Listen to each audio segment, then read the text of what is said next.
Did you know that since the 1950s, about half of all coral reefs have been destroyed globally? Coral reefs face many threats and that lead to their destruction, and if steps are not taken to save them, it will lead to their extinction in the very near future. Today I'm going to talk to you guys about the benefits that coral reefs provide and how they're being destroyed, as well as the many ways we're trying to save them. So coral reefs are diverse and valuable ecosystems that are rapidly being destroyed. They are diverse habitats, and according to the National Oceanic Administration, about 25% of all marine species depend on healthy coral reefs. As a marine researcher from the NAOO says, reefs are invaluable to our planet's biodiversity.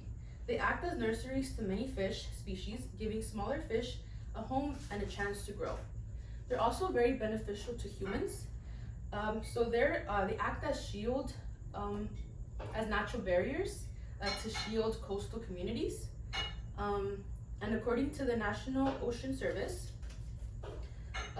coral reef structures buffer shorelines against 97% of energy from waves and storms. They're also the key to finding new medicines. According to Coral Reef Alliance, chemical compounds in reefs are used to find treatments for cardiovascular diseases, ulcers, leukemia, and skin cancer. So because a lot of species have still gone undiscovered in coral reefs, they're the key to finding new medicines in the future. Here you can see all the benefits. So reefs face many threats, and according to One Earth, there has been a 50% decline in reefs since the 1950s. So biodiversity associated with reefs has also gone down by 63%. Reefs support thousands of marine species, but they have to be healthy to do that. So once they're destroyed, they can no longer support any marine species. According to Global Change Biology, it is estimated that by 2030, reefs will bleach twice per year. So bleaching is a process where reefs are very damaged, which I'll explain later. But by the 2040s, it is predicted that there will be bleachings every single year. In a 2020s oceans meeting, scientists estimated that by 2050, 90% of all coral reefs will be destroyed. And by the 2100s, there'll nearly be just zero suitable corals habitats. So they're pretty much all be gone at that point. So here you can see how it was before, and this is the bleachings after. So they lose all their color basically. So reefs face many threats, and that are the cause to their decline. Climate change is one of the biggest threats that coral reefs face. So climate change leads to the ocean water getting warmer and ocean acidification. So as the temperature gets warmer in the ocean, this leads to bleaching because corals have a symbiotic relationship with a specific kind of algae.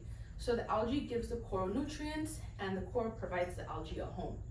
And so when the coral goes under stress, it expels the algae. And this leaves the coral vulnerable, and it takes away its color.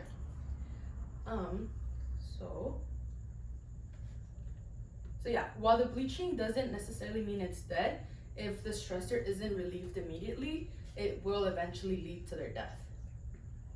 So ocean acidification negatively impacts the availability of ions and salts needed for the calcium carbonate skeletons of corals.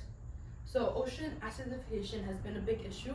Since the industrial revolution, it has gone up by 30%, and it is estimated that in the next century it'll go up by 40%, which will keep damaging the coral reefs. Human impact is also a big issue. They play a direct role in damaging the coral reefs. So reefs are very fragile ecosystems that are highly dependent on interspecies interaction throughout the ecosystem. So overfishing is something that really harms them. So if we overfish a specific kind of species, it just harms the whole balance and the stability of the ecosystem. Dangerous fishing methods are also a big issue, such as cyanide fishing, blast fishing, and deep water trawling. When these methods are used, it just completely destroys the coral reef. As Laurette Burke stated, over 55% of the world's reefs are threatened by destructive and overfishing. Yeah, so these are the results of blast fishing. Here you can see the coral is just completely destroyed, and here all the fish are dead.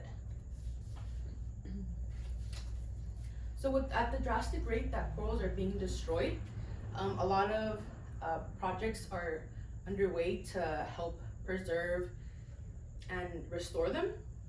So the EPA protects corals because they set Clean Water Acts that help protect the water surrounding the coral reefs. They're also developing tools to help coral reefs adapt to changing conditions. There's a lot of restoration and restoration methods that are being used, such as gene therapy and coral farming. So gene therapy is when, so as the water is rising, the water temperature is rising, it is important to make the corals more resistant to this heat.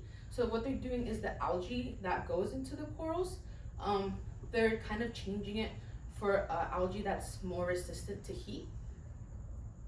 So, as Catherine Bowling stated, studies have shown that inoculating corals with thermotolerant strains of algae improves the heat tolerance of the coral itself.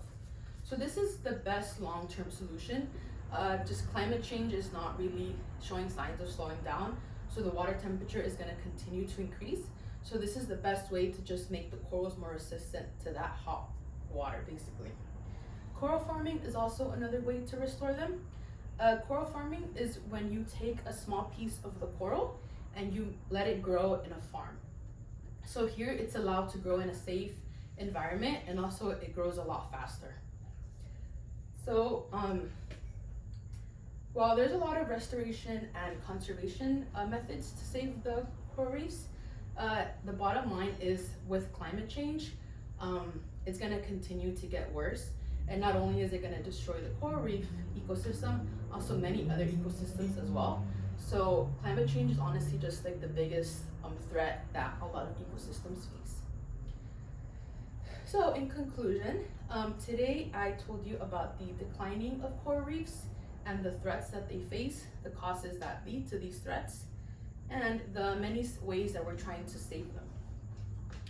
If threats that coral reefs face are not reduced or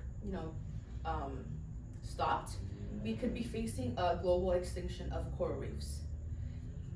While we can keep helping and restoring and conserving them, we just need to really stop climate change. The government and all these federal agencies need to come together to put at least a pause to climate change to help save these coral reefs. Thank you. Bravo!